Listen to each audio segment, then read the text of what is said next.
Movie शुरू होती है तो हम एक लड़की को जंगल में भागता हुआ देखते हैं। उसके हाथ में गन है। वहाँ से भागते हुए वो एक गैस स्टेशन पर पहुँचती है जहाँ पर वो खाने पीने का सामान इकट्ठा कर रही होती है। उसी वक्त उसे एक आदमी की चीख सुनाई देती है जो कि हेल्प मांग रहा होता है। वो उस कमरे का दरवाज़ा खोलती है जिस कमरे से आवाज़ आई थी। वहाँ एक रिवॉल्वर पकड़े आदमी को देखती है। कैसी उस आदमी से कहती है कि अपनी गन नीचे कर लो। दरअसल वो आदमी जख्मी होता है। वो गन फेंक देता है मगर फिर भी उसकी जेब में कुछ चमक रहा होता है। कैसी उसे अपना हाथ बाहर निकालने का कहती है। जब वो अपना हाथ बाहर निकाल रहा होता है तो कैसी को शक होता है कि उसके पास गन है और वो मुझे शूट कर देगा। तो कैसी उस आदमी को मार देती है मगर जब वो उस चमकती हुई चीज़ को चेक करती है तो वो कोई गन नहीं थी बल्कि एक क्रॉस होता है। कैसी को अपनी गलती का एहसास है। उसने जो कुछ किया अपनी जान बचाने के लिए किया था। फिर यहाँ से हम फ्लैशबैक देखते हैं जहाँ कैसी को दिखाया जाता है जो कि अपने स्कूल में है और वो बेन नाम के एक लड़के को बहुत पसंद करती है। कैसी जब अपने घर आती है तो वो न्यूज़ देखती है। उसे पता चलता है कि एक एलियन शिप यहाँ पर आ चुका है और इस एलियन शिप को एलियंस गाइड कर रहे होते हैं और ये न्यूज़ व्हाइट हाउस से आई थी, यानी कि ये ऑथेंटिक न्यूज़ है। साइंटिस्ट ने इन एलियंस को अदर्स का नाम दिया था। 10 दिन गुजर जाते हैं और 10 दिनों के बाद ये एलियन शिप पहली वेव को छोड़ता है जो कि इलेक्ट्रोमैग्नेटिक पुल्स होती हैं और उसकी इलेक्ट्रोमैग्नेटिक पुल्स की वजह से ज़मीन में जितनी भी इलेक्ट्रॉनिक्स की चीज़ें होती हैं और कम्युनिकेशन वर्ल्ड साथ में बिजली भी होती है वो सब कुछ खत्म हो जाता है। इस जैसे मोबाइल बंद हो जाते हैं। सड़कों पर जो गाड़ियां होती हैं वो आपस में टकरा जाती हैं। साथ ही जहाज आसमान से कटी हुई पतंग की तरह गिरना शुरू हो जाते हैं। पूरी दुनिया में खलबली मच चुकी थी। यहाँ से लोग शहरों से किसी महफूज जगह पर जाना चाहते हैं। कैसी भी अपने खानदान के साथ इस जगह को छोड़कर जाना चाहती है। अब एक दिन जब वो नदी के किनारे अपने भाई के साथ पानी भर रही होती है तो तभी एलियन शिप दूसरी वेव छोड़ता है जो कि जमीन की फॉल्ट लाइंस पर अटैक करती है जिससे जलजले आते हैं और सुनामी आने लगते हैं। पानी के करीब जितने भी शहर थे वहाँ पर पानी चढ़ दौड़ता है। कैसी अपनी बाइक को बचाने के लिए दरख्त के ऊपर चढ़ जाती है जिसकी वजह से इन दोनों की जान बच जाती है। अब यहाँ पर एलियंस अब एक एक करके वो वेव्स छोड़ रहे होते हैं। अब की बात वो परिंदों के जरिए पूरे प्लेनेट पर एक वायरस को फैला देते हैं और उस वायरस की वजह से बहुत सारे लोगों की मौत हो जाती है।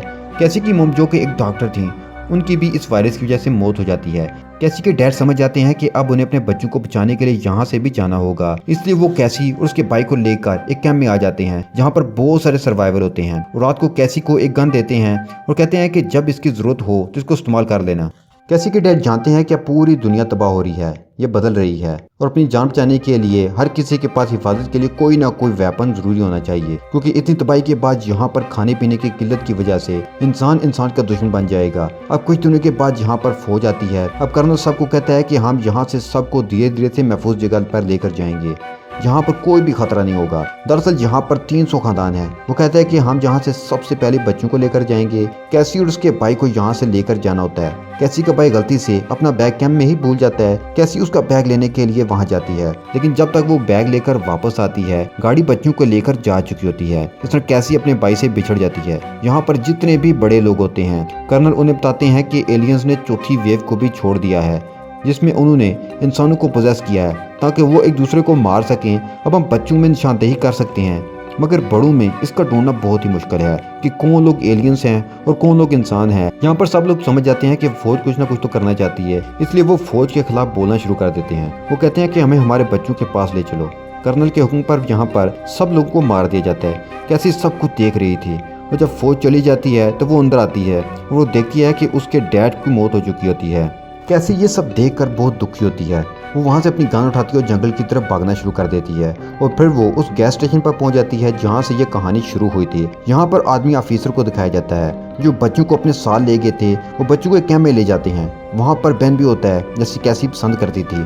उनको डॉक्टर के पास ले जाया जाता है। डॉक्टर उसे बताती है कि ये जो एलियंस हैं जिनका नाम अदर्स है वो इंसानों के दिमाग पर कब्जा करके एक दूसरे को मार रहे हैं और हम इन बच्चों को ट्रेन कर रहे हैं ताकि इनको इस्तेमाल करके अदर्स का मुकाबला किया जा सके। यहाँ पर बेन का चेकअप होता है। वो पूरी तरह से ठीक है। उसकी गर्दन के पीछे एक ट्रैकर इंजेक्ट कर दिया जाता है ताकि वो कहीं भी जाए तो उसकी इन्फॉर्मेशन आर्मी के पास हो। दरअसल यहाँ पर जितने भी बच्चे हैं इन सब की बॉडी में ट्रेसर लगा दिए गए हैं। अब यहाँ पर कर्नल आ जाते हैं। वो बच्चों को बताते हैं कि तुम लोगों को फाइटर बनना होगा ताकि जब भी 5th वेव आए तो तुम उसके खिलाफ लड़ सको। वहाँ पर कैसी को दिखाया जाता है जो अपने भाई को किसी भी कीमत पर ढूंढना चाहती है। जब वो एक सड़क पर आती है तो कोई उसके पाँव पर गोली मार देता है जिससे वो जख्मी हो जाती है।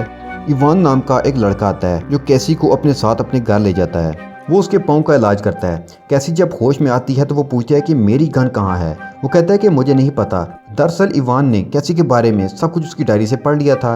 कैसी उसे कहती है कि मुझे आर्मी यूनिट तक ले जाओ क्योंकि वहाँ पर मेरा भाई है। वो वहाँ जाकर अपने भाई को बचाना चाहती है, लेकिन अभी तो उसका पाँव ठीक नहीं है, इसलिए वो नहीं जा सकती। कुछ दिनों के बाद जब उसका पाँव ठीक होता है तो वो खिड़की के पास आती है और देखती है कि बाहर इवान लकड़ियां काट रहा है और अब उसे मौका मिल जाता है कि वो घर की तलाशी लेना शुरू कर दे। लकड़ी के नीचे उसे अपनी गन मिल जाती है। इस बात से उसे इवान पर शक होने लगता है क्योंकि इवान ने उसे कहा था कि उसके पास उसकी गन नहीं है। फिर वो वहाँ से भागना शुरू कर देती है, लेकिन जल्द ही इवान उस तक पहुँच जाता है। उसे पकड़कर उसका मुंह दबा लेता है कि उसकी आवाज़ बाहर ना निकले। दरअसल यहाँ पर चारों तरफ अदर्स हैं, यानी कि वो इंसान जिन्हें एलियंस ने अपने कब्जे में कर रखा है और ऐसे इंसान दूसरे इंसानों को मार देते हैं। इवान कैसी को मनाकर घर ले आता है। उसे बताता है कि मैंने तुम्हें गन के बारे में इसलिए नहीं बताया क्योंकि मुझे डर था कि तुम मुझे ही ना मार दो। कैसी कहती है कि मुझे कैंप तक ले जाओ। इवान कहता है कि अब तुम्हारा पाँव ठीक है, आज शाम को हम उस तरफ निकलेंगे। अब शाम के वक्त वो दोनों आर्मी कैंप की तरफ निकल जाते हैं। इवान रास्ते में कैसी को ये भी सिखाता है कि किस तरह से अपने आप को बचाना है। अब आर्मी कैंप में हमें कर्नल को दिखाया जाता है जो बहन से कहता है कि मैं तुम्हें एक मिशन पर भेज रहा हूँ, यहाँ पर तुम्हें उन अदर्स को जिन्हें एलियंस ने पोजेस किया है तुम्हें मारना है। कर्नल उसे एक हेलमेट देता है और बताता है कि जब भी तुम्हारे सामने कोई अदर आएगा इस हेलमेट की लाइन ग्रीन हो जाएगी, जिसके बाद तुम्हें उसे मारना होगा। और बेन को उसकी टीम के साथ भेजा जाता है जिसमें सब बच्चे होते हैं। हालांकि कैसी का भाई भी उसकी टीम में है, लेकिन अभी वो बहुत छोटा है। अब बेन उसे कैंप में छोड़कर अपने बाकी साथियों के साथ यहाँ से निकल पड़ता है। वहीं कैसी और इवान को दिखाया जाता है जो बहुत अच्छे दोस्त बन चुके हैं। कैसी को इवान पर भरोसा है और वो उसे पसंद भी करने लगती है। बेन अपनी टीम यानी बच्चों के साथ उस जगह पहुंच जाता है जहां पर उन्हें अदर्स को मारना है। वो ये देखता है कि वहां पर जो अदर्स होते हैं उनके सर उन्हें सब्ज रंग के दिखाई देते हैं, जिससे ये समझ जाते हैं कि ये सब के सब एलियंस के कब्जे में हैं। इसलिए दोनों तरफ से फायरिंग शुरू हो जाती है और इस फायरिंग के दौरान बच्चे को गोली लग जाती है जिससे उसकी मौत हो जाती है। अदर दूसरी तरफ से लगातार फायरिंग कर रहे होते हैं, इसलिए बेन सबको बचाना चाहता है। उसकी टीम में एक लड़की है जिसका नाम रिंगर है। वो एक बम ब्लास्ट करती है जिससे सारे के सारे अदर्स डिस्ट्रैक्ट हो जाते हैं। वो बेन सबको लेकर महफूज जगह पर चला जाता है। अब रिंगर्स भी आती है।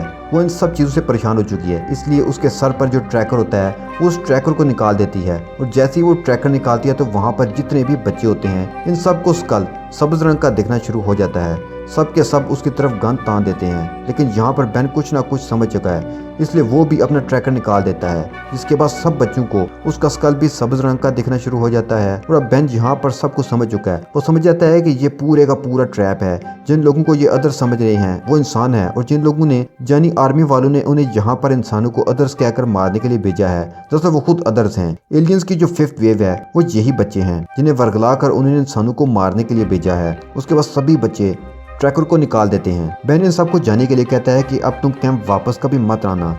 वो रिंगर से कहता है कि तुम मुझे गोली मारो क्योंकि वो वापस कैंप जाना चाहता है। वहाँ पर कैसी का भाई है जो भी बहुत ही छोटा है, वो उसे वहाँ पर अकेला नहीं छोड़ सकता क्योंकि अगर मैं ऐसे ही वापस चला गया तो कर्नल यकीन नहीं करेगा। अगर मैं जख्मी हालत में गया तो कर्नल शायद मुझे ना मारे। तो वहीं कैसी और इवान को दिखाया जाता है जहाँ कैसी के ऊपर अदर्स हमला कर देते हैं, लेकिन इवान उसकी जान बचाने के लिए अदर्स को मार देता है। कैसी को समझ आ जाता है कि इवान भी एक अदर है। वो उसे बताता है कि हाँ मैं भी अदर में से एक हूँ, लेकिन अब मैं पहले जैसा नहीं रहा और इस ज़मीन पर एलियंस पहली बार नहीं आए, वो पहले भी आ चुके हैं। मैं भी पहले अदर्स था, मैं इंसानों को मारना चाहता था, पर जब मैंने तुम्हें देखा मुझे तुमसे प्यार हो गया, जिसकी वजह से मेरे अंदर इंसानियत जाग गई। पहली बार मैंने तुम्हें गैस स्टेशन पर देखा था, मैं तुम्हें मारना चाहता था लेकिन मैं तुम्हें मार नहीं पाया, बल्कि मैंने तुम्हें बचाया। जिस इंसान ने तुम्हें गोली मारी थी उसका निशाना मेरी वजह से चुका, लेकिन कैसी अब उसका यकीन नहीं करती, इसलिए यहाँ से अकेले जाने लगती है। इवान उसे बताता है कि आर्मी ऑफिसर असल में खुद अदर्स हैं और वो बच्चों को 5th वेव की तरह इस्तेमाल कर रहे हैं ताकि इंसानों को किसी तरह से पूरी ज़मीन से ख़त्म कर दिया जाए। कैसी किसी तरह से आर्मी कैंप में पहुंच जाती है, उसे अंदर ले जाया जाता है। फिर वो डॉक्टर उसका चेकअप करती है, लेकिन कैसी डॉक्टर के ऊपर हमला करके उस डॉक्टर का ड्रेस पहनकर अपने भाई को ढूंढने के लिए निकल पड़ती है। बेन भी इसी कैंप में होता है। कर्नल को पता चल जाता है कि बेन ने उसे झूठ बोला है, उसे धोखा दिया है। दरअसल बेन कहता है कि सभी बच्चे मारे गए। कर्नल को पता है कि वो झूठा है, इसलिए कर्नल अपने आदमी से कहता है कि उसे पकड़कर जेल में डाल दो। और जब वो आदमी उसे लेकर जा रहा होता है तो तभी वहाँ पर ब्लास्ट होना शुरू हो जाते हैं और इस मौका का फायदा उठाकर बेन उस ऑफिसर के ऊपर हमला करके वहाँ से भाग निकलता है। वहीं पर उसे कैसी मिलती है। ये दोनों फैसला करते हैं कि किसी भी तरह से वो कैसी के भाई को ढूंढ लेंगे। जब ये लोग कैसी के भाई को ढूंढ रहे होते हैं वहीं इवान आ जाता है। इवान कैसी को बताता है कि 10 मिनट में पूरी की पूरी जगह ब्लास्ट हो जाएगी, तुम्हारे पास 10 मिनट हैं। और अब ये एक बार फिर से कैसी के भाई को ढूंढना शुरू कर देते हैं। कैसी को उसका भाई मिल जाता है। जब वो कैंप से बाहर निकलते हैं तो वो लोग कर्नल को देखते हैं जो सभी बच्ची को यहाँ से हेलीकॉप्टर में जहाज में बिठाकर यहाँ से जा रहे होते हैं। बेन, कैसी और उसका भाई यहाँ से जा रहे होते हैं, तभी यहाँ ब्लास्ट हो जाता है और ज़मीन फटना शुरू हो जाती है। कर्नल कैसी, बेन और कैसी के भाई को देख लेता है और उन पर फायरिंग शुरू कर देता है। तो उसी वक्त वहाँ पर बेन के साथी आ जाते हैं जिन्होंने अपना ट्रैकर निकाल लिया था और जंगल में चले गए थे। वो इन तीनों को गाड़ी में बिठाकर यहाँ से ले जाते हैं। कर्नल को भी यहाँ से निकलना पड़ता है और इस तरह से ये बच जाते हैं। अब जितने भी बच्चे बच गए होते हैं वो तय करते हैं कि ये ज़िंदगी की एक नई शुरुआत करेंगे और जितने भी बच्चे जो कर्नल यानी अदर्स के कब्ज़े में हैं ये इन सब को बचाएंगे। और यहीं पर ये मूवी ख़त्म हो जाती है।